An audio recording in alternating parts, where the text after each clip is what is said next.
Hello everyone, welcome back to the channel GS Pathshala. So after a long time आज हम जो video लेके आए हैं वो है अबाउट फोटोसिंथेसिस। प्लांट फोटोसिंथेसिस के हम कुछ एमसीक्यूज कवर करने वाले हैं जो कि रिपीटेडली आपके एग्जाम्स में पूछे जा चुके हैं। तो इन एमसीक्यूज को हम देखेंगे, साथ में उनसे रिलेटेड कॉन्सेप्ट को भी देखेंगे। तो स्टार्ट करते हैं with first question. Photosynthetic pigment absorb gamma radiation, infrared radiation, UV radiation या फिर visible radiation.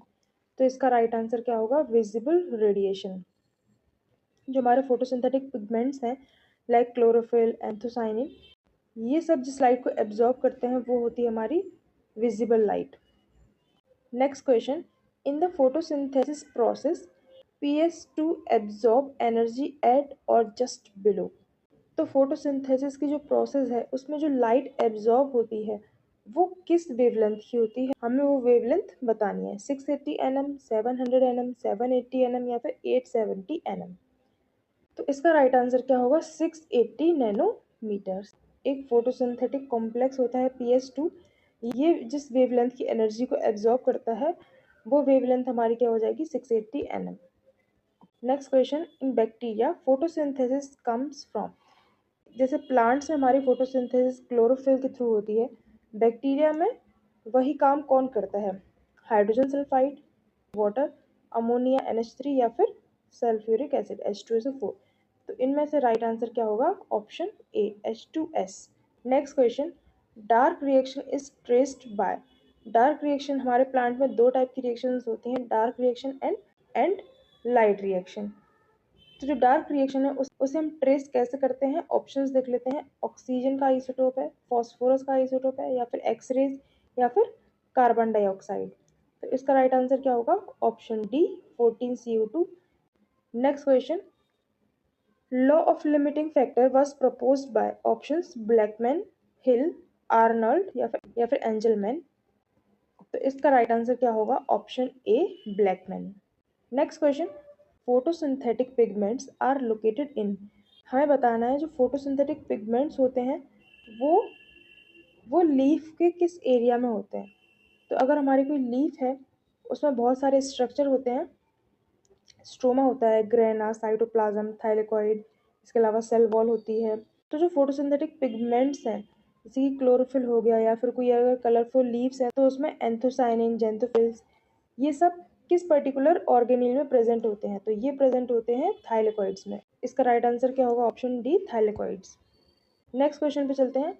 During photosynthesis oxygen is evolve from. Options carbohydrate, protein, sunlight या फिर वाटर। तो इसमें प्लांट्स को किन किन चीज़ों की ज़रूरत पड़ती है?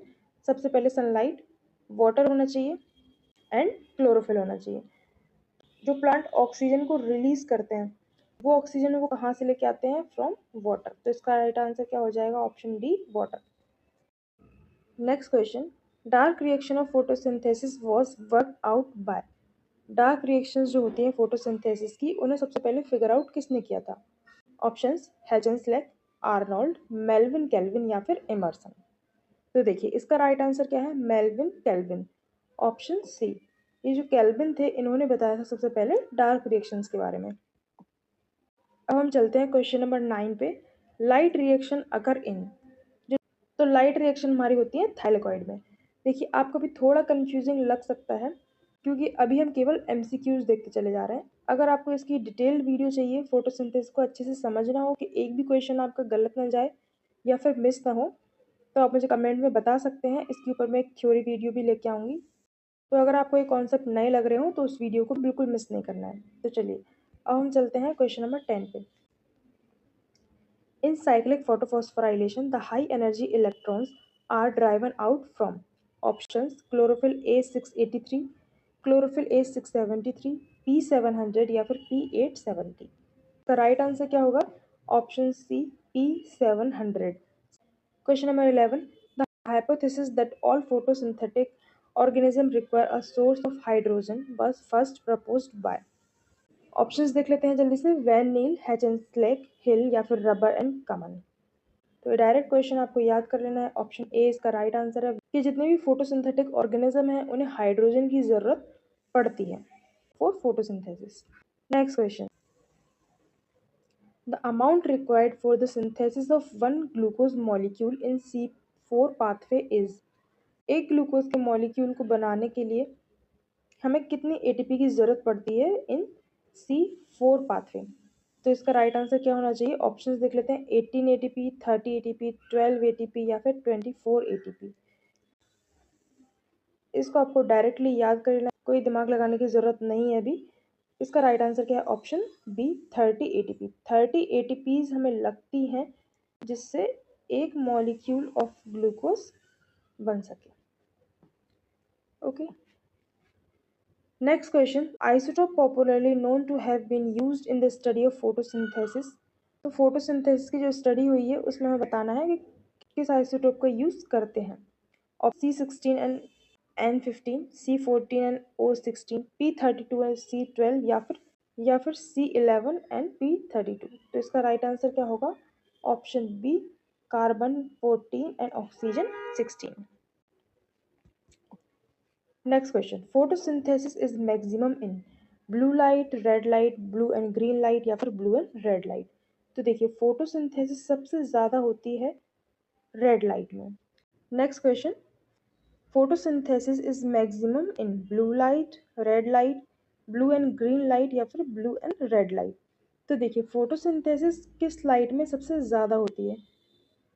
जो हमारी 7 लाइट्स होती हैं जिन्हें हम विजिबल लाइट बोलते हैं, ये एब्जॉर्ब की जाती हैं बाय फोटोसिंथेटिक पिगमेंट्स। उसमें से भी जो हमारी रेड कलर की लाइट होती है, रेड कलर की लाइट जिसमें सबसे ज़्यादा वेवलेंथ होती है, इस लाइट में जो हमारा क्लोरोफिल होता है वो मैक्सिमम एनर्जी को एब्जॉर्ब करता है। तो इसका राइट आंसर क्या होगा? Option B, red light. Next question, 9/10 of the world photosynthesis is carried out by. हमारे वर्ल्ड में जितनी भी फोटोसिंथेसिस हो रही है उसमें से 9/10 पार्ट किसके द्वारा किया जाता है? यानी कि फोटोसिंथेसिस का एक बहुत बड़ा पार्ट, बोले मेजर पार्ट जो है वो किसी एक कैटेगरी द्वारा कंप्लीट किया जाता है। तो वो कौन सी कैटेगरी है? श्रब्स, हर्ब्स, ट्रीज या फिर एल्गी। तो इसका राइट आंसर क्या होना चाहिए? आप सबको पता होगा, इसका राइट आंसर क्या होगा? Option D, algae. Next question, in C4 plants chloroplast of bundle sheath cells lack stroma, grana, chlorophyll या फिर ऑल ऑफ दीज। तो देखिए C4 जो प्लांट्स होते हैं वो C3 प्लांट से थोड़े से अलग होते हैं। प्लांट्स की दो कैटेगरी होती हैं। इनमें जो बंडल शीथ सेल्स होती हैं उसका जो क्लोरोप्लास्ट होता है ग्रेना प्रेजेंट नहीं होता है। तो आपको याद रखना है C4 प्लांट्स हैं उनके क्लोरोप्लास्ट में ग्रेना एब्सेंट होते हैं। तो इसका राइट आंसर क्या होना चाहिए? Option B, grana. Next question, first CO2 receptor in C4 plants is. तो देखिए जो हमारी कैल्विन साइकिल होती है C4 प्लांट्स के लिए, जो एक साइकिल बनाई गई है जो कि कैल्विन ने दी थी, इसके थ्रू हमें बताना है कि CO2 को सबसे पहली बार कौन एब्जॉर्ब करता है, कौन सा ऐसा कॉम्प्लेक्स है, कंपाउंड है जो कि CO2 का रिसेप्टर है। तो इन ऑप्शंस में से इसका राइट आंसर क्या है? PEP, phosphoenol pyruvate. आपको बस ये याद रख लेना है क्योंकि ये बहुत ही इंपॉर्टेंट क्वेश्चन है, बार बार पूछा जा चुका है। डीप में आपको नहीं घुसना है, सारे कॉम्प्लेक्स के नाम याद नहीं करने हैं, बट आप ये PEP, फॉस्फोइनोल पायरोवेट को याद रखिए। Next question, in C3 plants photosynthesis occurs in. C3 plants होते हैं इनमें फोटोसिंथेसिस होती है हमारी मीजोफिल सेल्स में। ओके, तो ये आपको याद रखना है, मीजोफिल सेल्स में फोटोसिंथेसिस होती है in C3 plants. Next question, the family in which many plants are C4 type. तो ऐसी कौन सी फैमिली है जिसमें C4 टाइप के प्लांट्स हमें देखने को मिलते हैं? ऑप्शंस, मालवेसी, सोलेनेसी, क्रूसीफेरे या फिर ग्रेमिनी।